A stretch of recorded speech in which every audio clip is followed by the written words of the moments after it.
Good morning, everybody. Welcome to Miss Debbie's Story Time. It's a beautiful Wednesday morning in the middle of May, and it sounds like it's going to just get better as the week goes on, so I hope you have lots of chances to get outside and enjoy this gorgeous weather. Today I thought we would tell a story together again, and then we're going to have a cooking opportunity. I'm going to show you how to make something. The story that I chose for today is one of those oldies but goodies, and it's called The Little Red Hen. And hopefully you know the story because I'll ask you to help me tell the story, okay? So the story starts like this. Once upon a time, you know what that means, right? If you hear once upon a time at the beginning of a story, that means it's a made-up story. It's from someone's imagination. I think sometimes those are the best. Once upon a time, there was a little red hen, and she lived on the edge of a big field in a little tiny house. And one day when she was out wandering around on the edge of the field, she happened upon some seeds. And when she came home and looked them up, she discovered that these are indeed wheat seeds. So she thought, wait a minute, if I plant these, I bet I can grow some wheat. So she took the wheat seeds and went to ask some of the other people that lived around her. She lived kind of in a little cul-de-sac with some other critters. And so she went to them and said, would you like to help me? I found these wheat seeds. And the first person she asked was Mr. Dog. And you can see here Mr. Dog likes to relax. He's got all his pool things and he's just taking in the sun. Oh, Mr. Dog, would you be willing to help me plant these seeds that I found? Oh, no, not I. I'm way too busy today. I can't help you with that. Oh, okay. So then she went to ask Mrs. Goose. And she said, oh, Mrs. Goose, I found some wonderful wheat seeds. Would you be willing to help me plant them? Oh, no, as you can see, I am way too busy. I have a big game today, and we are getting very close to winning the championship, so I must be at my game today. But you can't help me just a little? Oh, no, I don't want to injure myself before the big game. Oh, okay, fine. Then she asked her friend the cat, who usually was a very good friend and very helpful, but this time she said, oh, Mr. Cat, would you please be willing to help me plant these wonderful seeds that I found? It's going to grow some wheat. And the cat said, well, no, I don't think I want to do that today. It's a sunny, beautiful day. I think I'm just going to go outside and wander around and relax. But couldn't you just help me for a little while? No, I'm much too busy. Okay, fine, everybody, then I'll do it myself. So the hen went into her little shed in the back and got a hoe and a rake and a watering can. And she went out on the edge of the field and she dug a big long row and she broke up all the soil and she aerated it. You know what that means? That means to make it so that the air can get down at the seeds, and planted the seeds deep in the ground and watered them. And whew, it was indeed a hot sunny day, but she did it all by herself. She was very proud of herself. So the seeds are now planted. Well, that was just the beginning of the endeavor. When you plant something, you also have to watch over it, make sure that it grows properly. So every day, the little red hen went out into the field and she watered and she weeded and she kept a close eye, made sure that no critters ate her seeds. And after a while, one day when she got up and went outside, she discovered that the wheat seeds had indeed grown into these big, healthy wheat stalks. And on the end of the wheat stalks are lots of seeds inside here. And what you do is you get the seeds out of there. Do you know what to do with them? Take them and you grind them. And it makes flour. And you can make all kinds of awesome things with flour. So she thought, oh, I think it's time. I think they're finally ready to be harvested. Now, you can imagine that in order to get the wheat out of the field, it all has to be cut and bundled and put in a wagon, and it's just, again, a lot of work, and it had been a very warm, sunny summer. So she said, I'm just going to go ask. I'm going to go ask my friends, see if someone will help me. So she went back to the dog, who was still spending time hanging out by the pool. Oh, Mr. Dog, please, please, the wheat is now ready to be harvested. Could you help? No, no, no. I just had my pedicure and I don't want anything to happen. I don't think I can help you today. Sorry. Okay. I'll go ask Goose. I bet the game is over. Oh, they made it into the playoffs. When she asked Miss Goose if she would be able to come and help. Oh, no, no, I am still way too busy playing my sports. We are just having a fabulous season. But you could just help me just for a little while. No, no, no, way too busy, way too busy. Goodbye. Oh, one last friend. Do you remember who it is? It's Cat. And now remember, typically the cat has been her go-to person for go-to critter for getting a little bit of help. But again, the cat said, oh man, I'm having a great summer. I am fishing and hiking and camping with my friends. I'm just having a wonderful time. We're all being very careful to make sure we keep 6 feet apart from each other, but we're having a fun time, and I'm just way too busy to help you. Sorry. Oh, okay, fine. I will do it myself. So the little red hen went back into her shed, and she got this thing. It's called a scythe. It's like a big knife with a big blade on it, and you take the scythe and you swing it like this, and when you do, it cuts the wheat off. So she cut it all down, and she scooped it all up and put it into a wheelbarrow and took it off to the local grist mill. And what a grist mill is a special place for taking those wheat seeds. And then this picture you can see right to here, there's the seeds, and they grind them. They have these big stones, and they grind them and turn them into flour. So, whew, boy, that was she had a lot of wheat seeds and a big old wheelbarrow and many sacks of seeds to be ground into flour. But she did it all by herself. So she, when she was done, she took the sacks of flour and she wheeled it back to her house. She said, what could I make? What could I make? So she took out her trusty laptop. She said, I have some flour. Oh, I think I know what I'll make. I think I will make pizza dough. Pizza is a wonderful, yummy treat. So she said, certainly the animals will be willing to help me with that.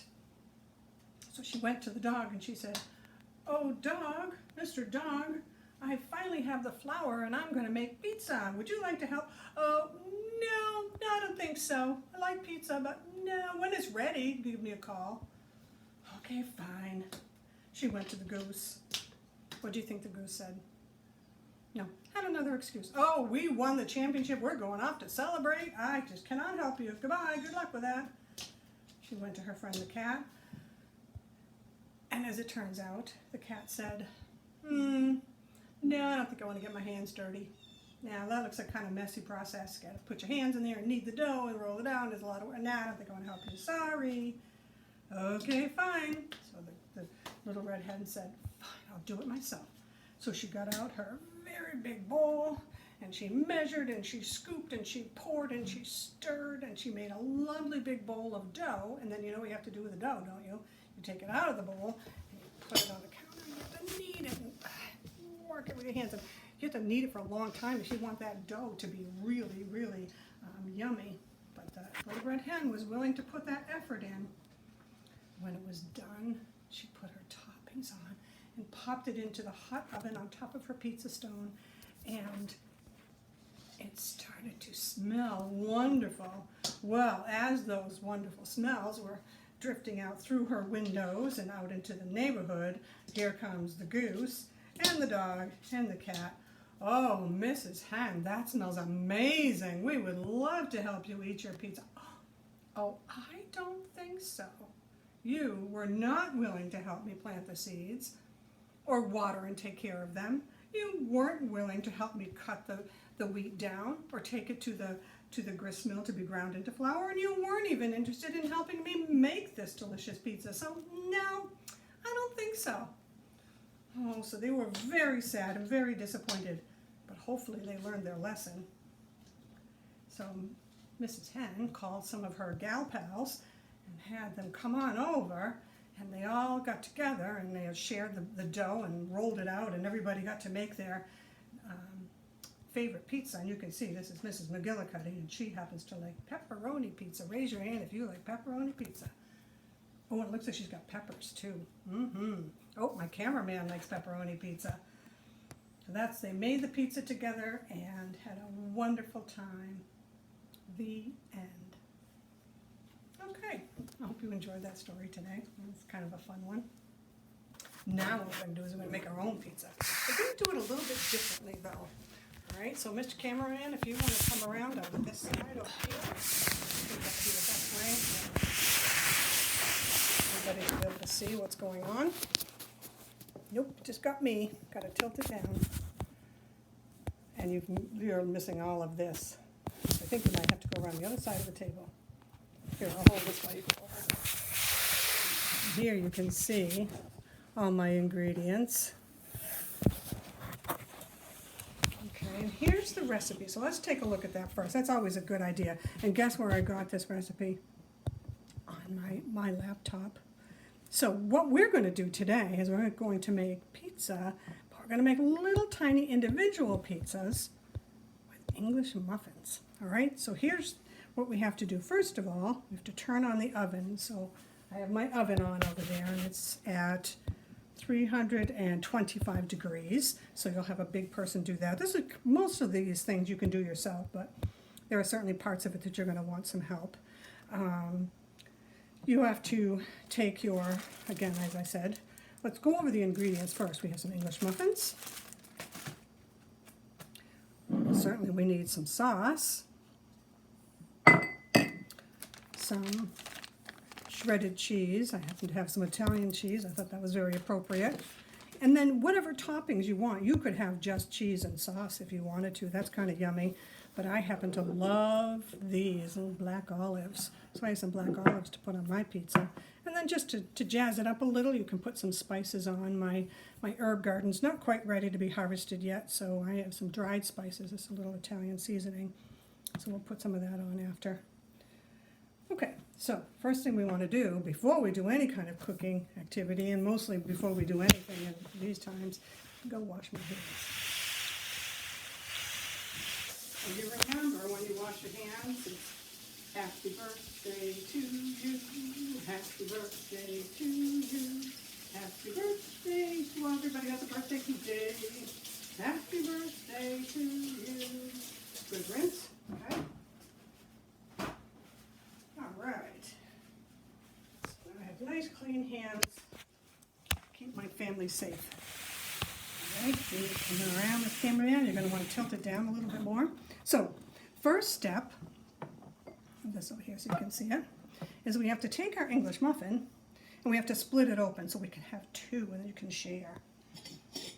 Okay, so we're just going to take a fork, and this particular kind of English muffin has already been split, but when they cooked it, it came back together a little bit. So we're going to reopen it. You just take your fork and you put it down inside and push. Maybe pull it just a little bit like that. Put the fork inside. Stab it down like that. You keep working all the way around. We'll do it this way maybe.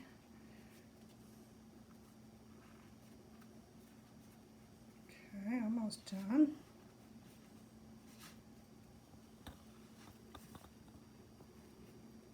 Okay, all right, that's that part. And I'm just going to carefully, so that the English muffin is pretty even on both sides, pull it apart. And now I took my one English muffin and I have two. So let's do just one at a time, just here.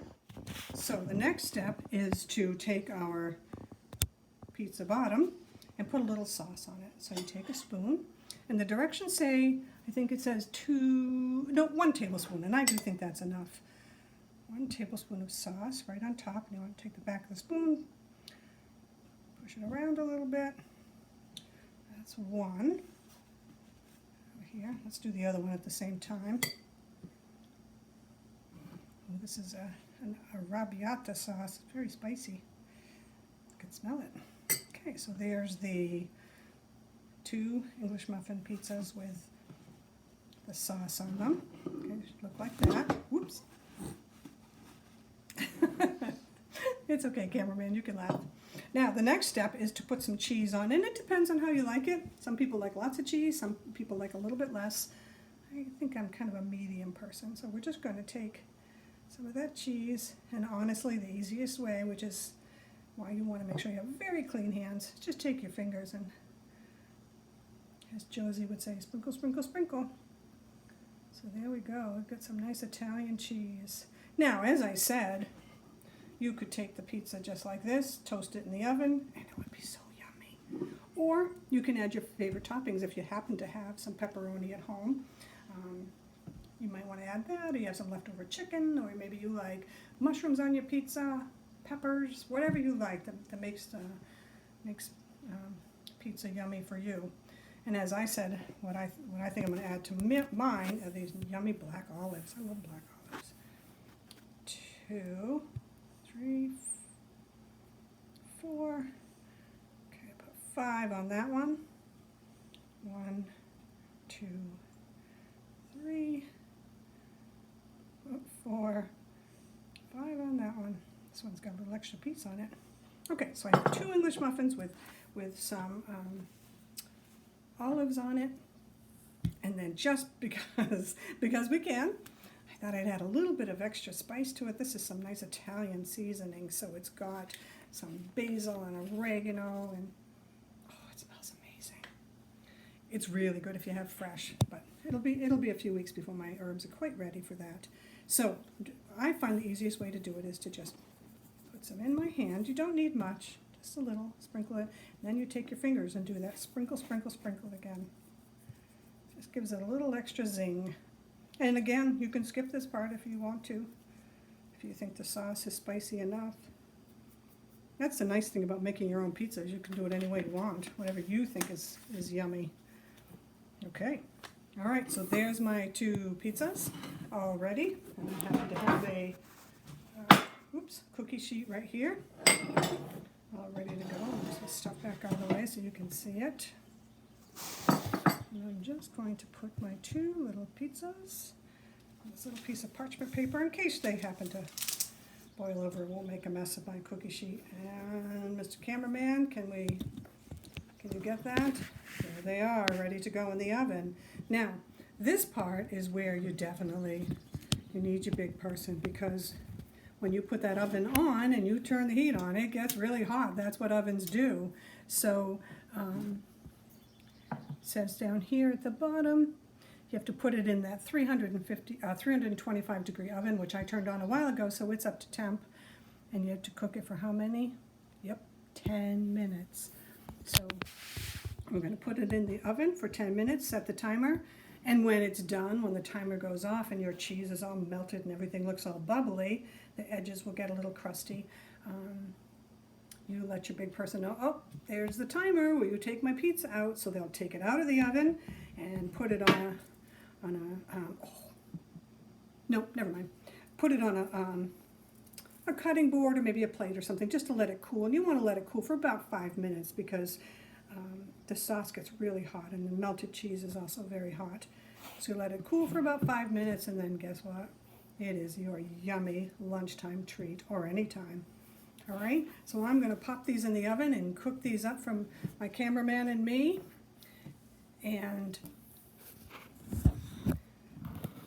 I hope that you've enjoyed helping me with the story today and making English muffin pizzas, or watching me make them. And I hope maybe you have some of these ingredients at home and you can make your own.